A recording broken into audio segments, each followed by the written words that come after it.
Hello everyone, welcome back to my channel. So today we are going to discuss chapter 10 perimeter and area, and this will be your part 5 of this chapter. So let's begin. Today in our last part of this chapter, that is part 5, we are going to discuss about area of circle. So let's start. So our topic is area of circle. Now consider the following. आपको यहाँ पे दो situations given है. इन दोनों situations को हम पहले observe करेंगे और फिर देखेंगे कि इसमें हमें क्या फाइंड करना है. Okay, now our first situation is a farmer dug a flower bed of radius 7 metre at the centre of a field. एक फील्ड है, राइट, और इस फील्ड के सेंटर में फार्मर ने क्या किया है, एक फ्लावर बेड बनाया है. और मैंने क्यों सर्कुलर शेप का फ्लावर बेड बनाया? बिकॉज यहाँ पे हमें गिवन है कि रेडियस इज 7 मीटर और रेडियस तो सर्कल का ही होता है, right. Now he needs to purchase fertiliser. अब इस फ्लावर बेड के अंदर उसको फर्टिलाइजर डालने हैं फार्मर को, right. So if 1 kg of fertilizer is required for 1 square meter area, 1 square meter मतलब 1 मीटर स्क्वायर. ओके, आप ऐसे पावर में भी लिख सकते हो. तो यहाँ पे फार्मर को क्या पता है कि 1 मीटर स्क्वायर एरिया पे हमें कितना फर्टिलाइजर लगेगा, 1 kg. 1 मीटर स्क्वायर जितनी जगह पे हमें 1 kg फर्टिलाइजर डालना है. How much fertiliser should he purchase? तो अगर ये पूरे फ्लावर बेड पे उसको फर्टिलाइजर डालना है तो उसको कितना परचेज करना पड़ेगा, कितना फर्टिलाइजर परचेज करना पड़ेगा, राइट. तो ये हमसे पूछा गया है. अब आप सेकेंड सिचुएशन को ऑब्जर्व करो. What will be the cost of polishing a circular table top of radius 2 metre at the rate of ₹10 per square metre. Per square metre मतलब 1 मीटर स्क्वायर. ओके, नाउ इसमें क्या दिया है कि एक table top है, circular table top. एक table है जिसका टॉप पोर्शन कैसा है, सर्कुलर शेप का है. अब इस टेबल टॉप को हमें पॉलिश करवाना है, राइट. तो इसकी पॉलिशिंग का कॉस्ट कितना होगा वो आपको फाइंड करना है. और इसमें आपको रेट क्या दिया है कि अगर मैं 1 मीटर स्क्वायर जितनी जगह पे पॉलिश करवाऊं तो मुझे ₹10 देना होगा. तो अगर ये पूरे टेबल टॉप पे हम पॉलिश करवाएं तो कितना कॉस्ट होगा वो आपको बताना है, राइट. तो आप दोनों ही सिचुएशन में देखो हमें क्या फाइंड करना होगा. ये यहाँ पे क्वेश्चन अराइज हुआ है कि can you tell what we need to find in such cases. ऐसे केसेस में आपको क्या फाइंड करना होता है, एरिया और पेरीमीटर. आप इन दोनों केस में एरिया फाइंड करोगे या पेरीमीटर फाइंड करोगे? तो सबसे पहले हमने पेरीमीटर तो पढ़ा है. पेरीमीटर कब फाइंड करते हैं, जब आपको किसी चीज का बॉर्डर का लेंथ चाहिए. जैसे कि अगर ये टेबल टॉप का ये जो बॉर्डर है इसकी हमें लेंथ चाहिए होती तो आप पेरीमीटर फाइंड करते, मतलब जिसमें सर्कल में हम कहते हैं सरकमफ्रेंस, राइट. लेकिन इसमें तो आपको ये पूरा फ्लावर बेड और ये पूरे टेबल टॉप की जो जगह है वो आपको फाइंड करना है. तो हमें इसमें क्या फाइंड करना होगा, area. In such cases we need to find the area of the circular region. जब आपको इनका एरिया पता चलेगा तो ही तो आप उसका कॉस्ट या तो फिर उसका फर्टिलाइजर जितना परचेस करना है वो आप फाइंड कर पाओगे, राइट. सो ऐसे केसेस में हमें हमेशा एरिया फाइंड करना होता है. Now how to find the area of circle. अब आप एरिया कैसे फाइंड करोगे? आपने area of square, rectangle, triangle, parallelogram बहुत सारी चीजें देखी हैं, राइट. लेकिन सर्कल का एरिया कैसे फाइंड करते हैं? इसका भी ऑब्वियसली एक फॉर्मूला है, बट वो फॉर्मूला कैसे बना है पहले हम वो सीख लेते हैं. Okay, so there are 3 steps. First, draw a circle and shade 1/2 of the circle, like in figure 1. इस फिगर 1 में देखो एक सर्कल ड्रॉ किया है और उसको हमने हाफ पोर्शन को शेड कर दिया है. उसमें हमने हाफ पोर्शन को शेड कर दिया. Now the second step is, now fold the circle into 8s and cut along the folds. तो आपको क्या बोला है कि अब इस सर्कल को आप फोल्ड कर दो. कितने पार्ट्स में, 8 पार्ट्स में. इस तरीके से फोल्ड करो कि इसके 8 पार्ट्स हो जाए. कितने पार्ट्स, 8 पार्ट्स. देखो 1 2 3 4 ये हो गया इसका अनशेडेड पार्ट का, और ये जो शेडेड पार्ट है उसका भी 1 2 3 4 पार्ट्स हो गए. और फिर ये पार्टीशन करने के बाद आपको क्या करना है, कट अलोंग द फोल्ड्स, जहां जहां से आपने ये फोल्ड किया वहां से इसको कट कर दो लाइक दिस। यहाँ पे भी एक पीस था, इसको हमने कट करके बाहर निकाल लिया, राइट। ऐसे हम सारे पीसेस को कट कर लेंगे तो आपको 8 पीसेस मिल जाएंगे, राइट।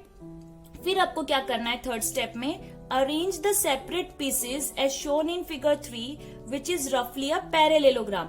जब आप इनको कट कर लोगे आपको 8 पीसेस मिल जाएंगे, तो उन 8 पीसेस को आपको इस तरीके से अरेंज करना है। मतलब जैसे मान लो कि ये जो फर्स्ट अनशेडेड पीस है इसको मैंने यहाँ रखा, फिर ये जो शेडेड पीस है इसको हमने यहाँ पे अरेंज किया। इस तरीके से आप इन 8 पीसेस को अरेंज कर लोगे तो आपको इसका शेप कैसा दिखेगा, पैरेलेलोग्राम जैसा, राइट। पैरेलेलोग्राम ऐसे ही होता है। Now here one statement is given, the more sectors we have the nearer we reach an approximate parallelogram. इसका मतलब कि जितने ज्यादा इसके सेक्टर्स होंगे, मतलब जैसे इसमें 8 सेक्टर्स थे, राइट, तो जितने ज्यादा यानी कि हम इसके अगर और ज्यादा सेक्टर्स बनाएं तो हमें उतना ही अप्रोक्सीमेट पैरेलेलोग्राम मिलेगा। सो अभी हमने ये जो स्टेटमेंट देखा, the more sectors we have the nearer we reach an approximate parallelogram, इसको हम अदर वर्ड्स में समझते हैं। If we divide the circle into more smaller segments the figure will look like a rectangle. इसका मतलब क्या है कि अगर आप इस सर्कल को ज्यादा सेगमेंट्स में डिवाइड करें, यानी कि देखो इधर हमने सिर्फ 2 ही सेगमेंट्स में इसको डिवाइड किया और उसके बाद फोल्ड करके इसके 8 सेक्टर्स बनाए, यानी कि 8 पीसेस बनाए, राइट। तो अगर यही सर्कल को हम ज्यादा सेगमेंट्स में डिवाइड करके ज्यादा पीसेस बनाए तो उन ज्यादा पीसेस से क्या होगा, हमें एक अप्रोक्सीमेट पैरेलेलोग्राम मिलेगा। और ये अप्रोक्सीमेट पैरेलेलोग्राम का मतलब क्या होता है कि हमें एक रेक्टेंगल मिल सकता है, राइट। जितने ज्यादा पीसेस होंगे आप यहाँ जब अरेंज करोगे उन पीसेस को तो हमें एक रेक्टेंगल शेप मिलेगा, राइट। तो जब आपको एक रेक्टेंगल शेप मिल जाए तो उसमें क्या होगा, इसकी जो ब्रेड्थ होगी, दैट मीन्स दिस वन, ये ब्रेड्थ क्या हो जाएगी, रेडियस के बराबर, सेंटर से बॉर्डर तक। कैसे, देखो आप इसके एक पीस को देखो, जब इसका यहाँ पे जैसे अगर मैं एक पीस और लगा दूं और यहाँ पे भी हम एक पीस और ऐड कर दें तो आप देखो आपको एक रेक्टेंगल शेप जैसा कुछ दिख रहा है। तो इसमें क्या होगा, ये जो इसकी ब्रेड्थ होगी ना वो इस एक पीस की ये एक साइड है, राइट। तो ये क्या है, देखो रेडियस ही तो है ना, राइट। सो इसकी जो ब्रेड्थ होगी वो रेडियस के बराबर होगी और इसकी जो लेंथ होगी दैट मीन्स दिस वन, ये जो आपको ऐसे राउंड राउंड दिख रहा है ये इसकी लेंथ होगी और लेंथ क्या हो जाएगी, हाफ ऑफ सरकमफरेंस। कैसे, देखो यहाँ पे कितने पीसेस हैं शेडेड में, देखो 1 2 3 4, सो 1 2 3 4, यहाँ से देखो 1 2 3 4, तो ये हमारा सरकमफ्रेंस, हाफ सरकमफ्रेंस हो गया, राइट। पूरा सर्कल का अगर लेंथ ले ले तो ये फुल सरकमफ्रेंस और सिर्फ इतना ले तो हाफ सरकमफ्रेंस, राइट। सो जब रेक्टेंगल शेप बन जाए तो उसकी ब्रेड्थ हो जाएगी रेडियस और उसकी लेंथ हो जाएगी हाफ ऑफ सरकमफ्रेंस। क्लियर, मतलब area of circle is equals to area of rectangle, है ना, क्योंकि हमने सर्कल में से ही तो ये रेक्टेंगल बनाया है या पैरेलेलोग्राम बनाया है, right. So area of circle will be equals to area of rectangle, दोनों का एरिया सेम ही होता है। अब एरिया ऑफ रेक्टेंगल का फॉर्मूला तो हमें पता है, L इंटू बी। अब देखो लेंथ, सर्कल के अंदर लेंथ क्या हो जाएगी, हाफ ऑफ सरकमफ्रेंस। सरकमफ्रेंस का फॉर्मूला आपको पता है 2 पाई आर, और इस सरकमफ्रेंस का हाफ करना है मतलब डिवाइड बाय 2, और ब्रेड क्या हो जाएगी, रेडियस। तो here it is written R. अब देखो यहाँ से ये कट हो गया, 2 1 जा 2 1 जा, तो 2 2 कट हो गया। यहाँ क्या बचा, पाई आर, और यहाँ बचा आर। आर 2 बार मल्टीप्लाई हो रहा है तो हम क्या करेंगे, 2 टाइम्स मल्टीप्लाई हो रहा है तो इसकी पावर में हम लिख देंगे 2, so it will become pi are square. तो देखो इस तरीके से हमारी ये एरिया ऑफ सर्कल की फॉर्मूला रेडी हो गई।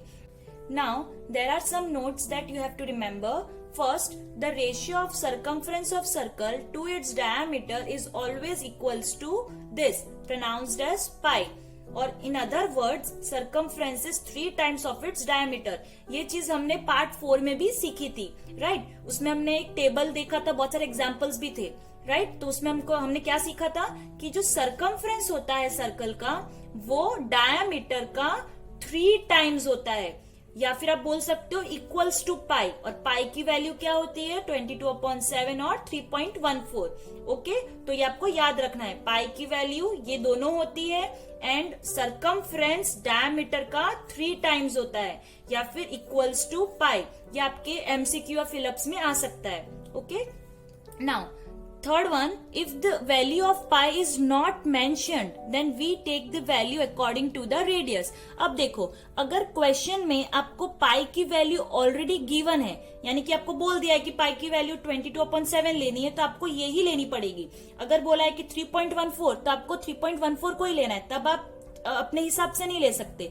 अगर क्वेश्चन में मेंशन किया गया है पाई की वैल्यू तो आप कंपलसरी वही यूज करो, राइट। लेकिन अगर मेंशन नहीं किया गया हो तब आप क्या करोगे, तब हम पाई की वैल्यू रेडियस के हिसाब से लेंगे। कैसे, देखो, if the radius is a multiple of 7 we prefer 22/7।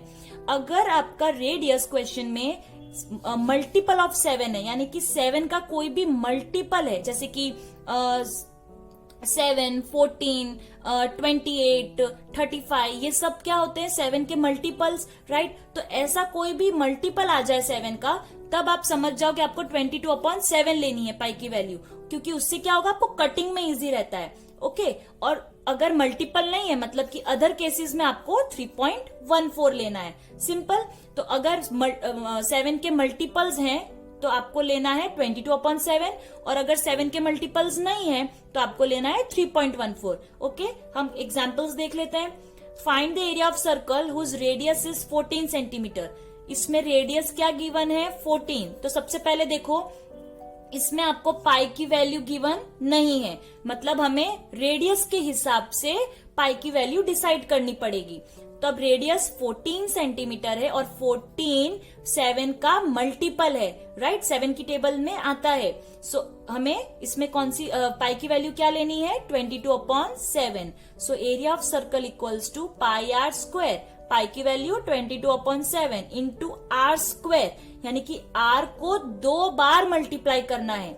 Are 2 से मल्टीप्लाई नहीं हो रहा, आर 2 टाइम्स मल्टीप्लाई हो रहा है। ओके, इसलिए हमने देखो आर को 2 बार लिखा है, 14 इंटू 14, और पीछे हम सेंटीमीटर स्क्वायर लिखेंगे। क्यों सेंटीमीटर स्क्वायर, क्योंकि 14 सेंटीमीटर है, यहाँ पे भी 14 सेंटीमीटर है, 2 सेंटीमीटर आपस में मल्टीप्लाई हो रहे हैं, तो यहाँ पे हमने स्क्वायर पुट किया है। क्लियर। नाउ यहाँ पे देखो कटिंग हो सकती है, 7 1 जा 7 2 जा 14। प्लीज आप 7 से एक ही 14 को कट कर सकते हो, आप दोनों को कट मत कर देना। ओके, सो 7 1 जा 7 2 जा, ठीक है। अब डिनोमिनेटर में कुछ भी नहीं है तो हम न्यूमरेटर्स को मल्टीप्लाई कर लेते हैं। 22 मल्टीप्लाई बाय 2 मल्टीप्लाई बाय 14, तो आपको मिलेगा 616 सेंटीमीटर स्क्वायर।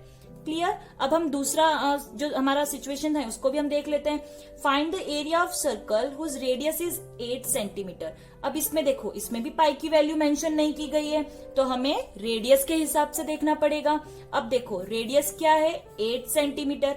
क्या ये 7 का मल्टीपल है? नहीं, ये 7 से कट नहीं हो सकता, तो हम क्या करेंगे, पाई की वैल्यू 3.14 लेंगे। So area of circle equals to pi are square. Pi की वैल्यू 3.14 इंटू आर को हमें 2 टाइम्स लिखना है, यानी कि 8 इंटू 8 और पीछे centimetre square. Okay, now 3.14 into 64, 8 8 64, और जब इसको मल्टीप्लाई करोगे so you will get 200.96 centimetre square.